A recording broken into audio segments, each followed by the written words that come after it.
Hi, you're watching Floyd Steinberg's YouTube channel. So last week I talked about the Yamaha EX5 in montage, and many people in the comments asked me about that desk setup. So I'll talk about that today. There we go. So here it is. What you most liked here is this drawer where the montage sits upon. So I can easily pull this forth and back. If I don't need it, I can store it under the table. And how does this work? Well, there's the desk here, and the desk has wheels. So yeah, it's running on wheels. And this desk has a carrying capacity of 30 kilograms.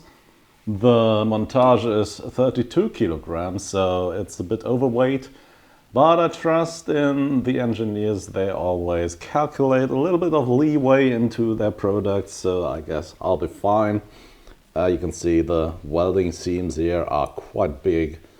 This is made of solid metal. And you can see there are some rather big screws here holding all these things together. And by the way, you can remove these screws and then adjust the height of the table. So you want to take a look here. I've got roughly 2 or 3 centimeters of wiggle room between the upper side of the montage and the lower side of the table plate here. And on this side you can see roughly 1 centimeter of leeway. And on the other side, roughly 2 centimeters. So this is a tight fit, and I researched that before buying the desk because I plan to buy the montage for quite some time, and I plan to upgrade my setup for quite some time.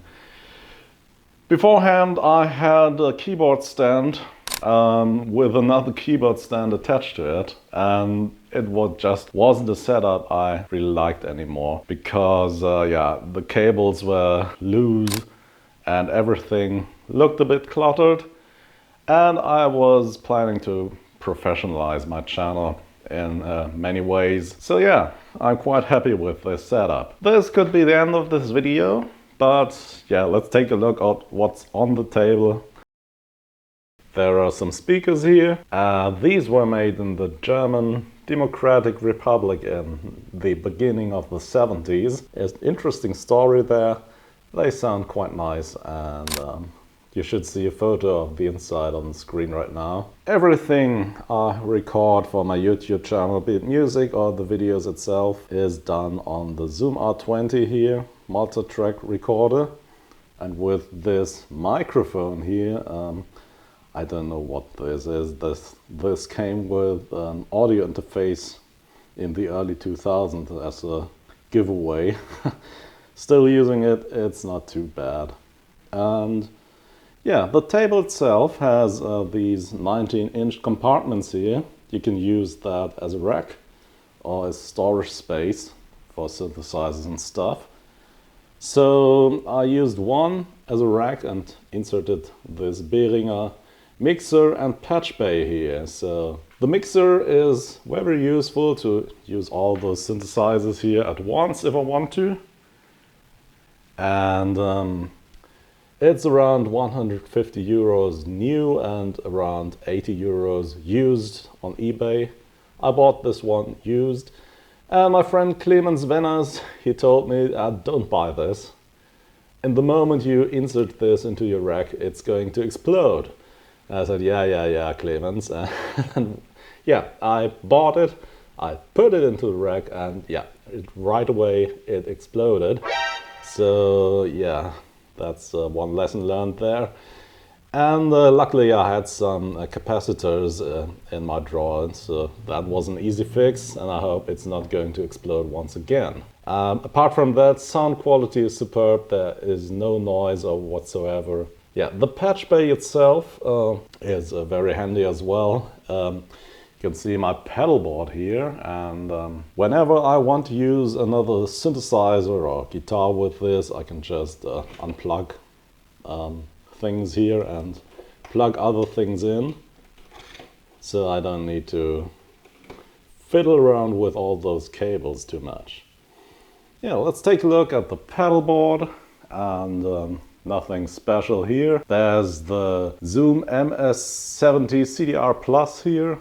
This is a nice multi-stomp pedal. You can use 6 effects at once. None of them sound breathtaking or spectacular, but it's a bread and butter pedal of sorts. So everything you need is on there and in a relatively good quality. Then we have the Cleveland Music Hot House pedal, which is a DIY pedal. You can develop your own software for this. I showed this on my channel a couple of months ago. Here's the A-Labs Timeslip delay pedal. You should be able to see its algorithms here, and this is a nice pedal, good sounding stuff for relatively cheap. Same goes for the A-Labs Cetus, which is a reverb pedal, around $100. The quality of the effects is astounding, but this pedal here, this reverb pedal here, has noise issues, so certain algorithms you can use here are prone to noise if you use them. Here's the only more expensive pedal I have. It's the Strymon Iridium cab simulator. So if you need those 80s Marshall, Vox or Fender sounds, this is the pedal you need. Here's a very cheap compressor pedal and my mini PC. So whenever I need to use a digital audio workstation or need to upgrade firmwares or something, it's right here to use within arm's reach. There is this monitor, in reality is a tablet. That's the thing, yeah. Here's my YouTube lamp they sent me for my 25,000 subscribers milestone. Thank you very much, YouTube. And here's the motor synth. Subscribers of my channel or followers of my channel will know this. Electromechanical synth, wonderful sound, very unique and very expensive, but it's a thing I really love. What have we here? This is the Yamaha MU2000 general MIDI box from the early 2000s or late 90s. And yeah, it has 128 voices of polyphony and 16 channel multi-timbrality. And it also has the virtual synth plugin. And this is a hardware plugin. You buy the hardware and you plug it in. So yeah, it does sound very nice. And I think if you're into hardware, having one of those bread and butter synths is a nice thing to have. Here we've got storage space for a keyboard and the mouse. Here's my Yamaha Reface DX. This is a 4-operator FM synth, and the special thing about this is all the operators are feedback operators, and this makes this whole mini synth, which is battery powered, very powerful. So you can easily create any sound you can think of with the synthesizer. Here we've got the Akai MPC-1, which I use for sequencing and creating songs in general. And well, here's my new Yamaha Montage high-end synthesizer workstation. Still learning this.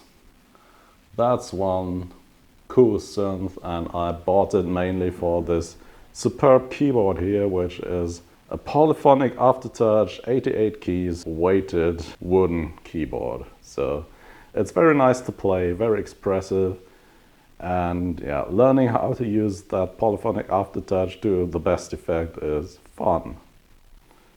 All right, yeah. All the other stuff I have is parked in this corner of the room now. So here's my Yamaha EX5. That isn't going anywhere, so I'm going to use it in the future again, but for the moment, as long as I'm learning the montage, it's tucked away into this corner here.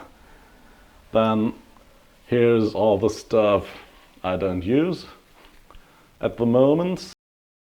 So here's the Synthian, Wavebox, the Clockwork Pi, the RetroKids RK08 and the Donna Midu. And here's a lot of DIY stuff. And here's the top secret project you shouldn't see. Alright, yeah, I think I'll just record something with this desk setup and then let's wrap up this video. Thanks for watching. The link to this table is in this video's description if you're interested. It's not really cheap, but as I said, I wanted to make my setup a little bit more professional because YouTube is growing into some kind of profession for me, and I just wanted to end the clutter in this room. Okay, so here's what the typical setup looks like. Main piece here is MPC-1 used for sequencing and multiple plugin tracks, mostly using the Jura plugin, which is an emulation of the Roland Uno 60. Let's take a look at the arranger view, which is new in MPC 3.0.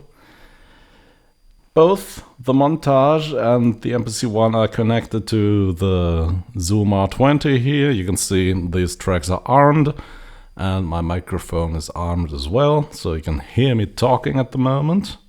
You can see it's recording the whole session here. And yeah, there's a performance patch I created specifically for this song on the montage. Made up from 4 instruments: the bass, bells, analog synth, and the sci-fi effect. Let's just listen to what I did here, and if you like this, it's on my Bandcamp page as well.